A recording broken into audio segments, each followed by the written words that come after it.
آئیں گے کہ پاکستان میں اگر چائلڈ لیبر کے قوانین موجود ہیں تو اس پہ عمل کیوں نہیں ہوتا سر؟ جی بہت شکریہ فہیم، یہ میرے خیال میں اس سے بہتر تو کوئی ٹاپک ہو ہی نہیں سکتا۔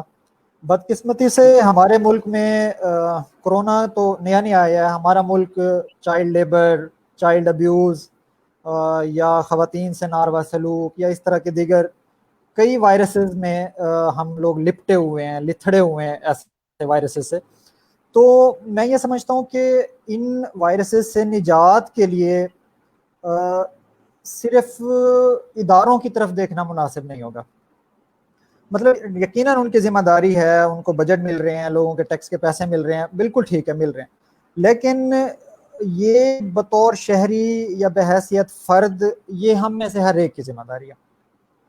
اگر ہم چائلڈ لیبر سے متعلق جیسے آپ قوانین کی بات کر رہے تھے، تو مطلب بہت سے قوانین ابھی موجود ہیں ہمارے پاس۔ Employment of children act 1991، employment of children rules 1995 ہو گیا، mines act 1923، children pledging of labour 1933، factories act 1934، road transport ordinance 1961، shops and establishment ordinance 1969، merchant shipping ordinance 2009۔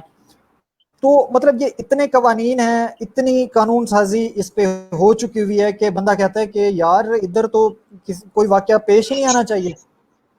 لیکن یہ جو لیکن ہے نا، اس کے بعد ہماری ساری کہانی اس لیکن کے بعد ہے۔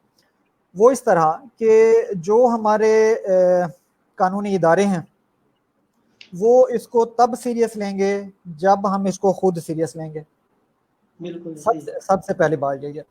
تو بات یہ ہے کہ ہم خود کیسے سیریس لیں، تو اس کے لیے ہمیں دیکھنا یہ ہوگا کہ چائلڈ لیبر کا کون لوگ ہیں جو اس کے ذمہ دار ہیں۔ سب سے پہلے ہمیں ذمہ داروں کا تعین کرنا ہوگا۔ جب ذمہ داروں کا ہم تعین کر لیں گے تو ہمیں آسانی ہو جائے گی اس کے سدباب کے لیے۔ تو مطلب میری ذاتی رائے یہ ہے کہ اس کے ذمہ دار 3 لوگ ہیں۔ سب سے پہلے والدین، اس کے بعد اساتذہ، اور اس کے بعد ہیں جناب آپ کے ادارے، پولیس کہہ لیں آپ یا جو متعلقہ ادارے اس سے ریلیٹڈ ہیں۔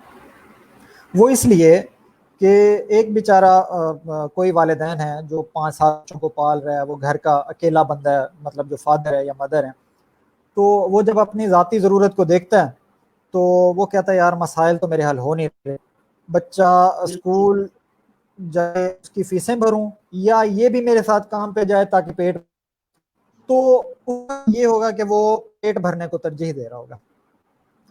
جو بہت بڑے ظرف والے، میں یہاں کہتا ہوں کہ والدین کو ظرف دکھانا چاہیے کہ وہ کوئی بات نہیں، وہ زیادہ کام کر لیں، ڈبل کام کر لیں، 2 جابز کر لیں، یا ایک دن بھوکے رہ لیں، اپنے بچے کو پڑھا لیں، تاکہ پھر بچہ اسی چیز سے نہ گزرے جس سے وہ ابھی گزر رہا ہے۔ بات لمبی ہو رہی ہے، میں واپس سوال کی طرف آتا ہوں کہ قانون پہ عمل درآمد اس لیے نہیں ہو رہا سر کہ ہم خود قانون کے پاس جا بھی نہیں رہے۔ ہم میں سے بہت سے لوگ ایسے واقعے کو دیکھتے ہیں، یا تو وہ دیکھیں جو چائلڈ لیبر ہے نا، عموماً وہ جاننے والے لوگوں میں ہوتی ہے زیادہ تر۔ مطلب آپ کے علاقے کے کوئی بڑے ہوں گے، آپ ان کے پاس بچہ چھوڑائیں گے، یا جی فلاں دکاندار میرا دوست ہے آپ اس کے پاس چھوڑائیں، تو مطلب وہ جاننے والے ہوں گے۔ تو جب وہ ابیوز کرے گا، ان کو ہٹ کرے گا، تو ہم ظاہر ہے وہ جاننے والا ہوگا، ہم اس کے خلاف نہیں جائیں گے۔ تو جب ہم جائیں گے ہی نہیں تو کوئی ہماری کیا مدد کرے گا؟ دوسرا، اداروں کی جو سستی ہے یا اس پہ تو بات کرنے کی ضرورت نہیں ہے۔ ہم میں سے بہت سے لوگ جانتے ہیں کہ ہمارے ادارے ہمارے مسائل کو کتنا سیریسلی لیتے ہیں، بدقسمتی سے بالکل سیریس نہیں لیتے۔ تو ہماری غلطی ہے کہ ہمارے ان مطلب ایشوز پہ کام نہیں ہو رہا، میں یہ سمجھتا ہوں۔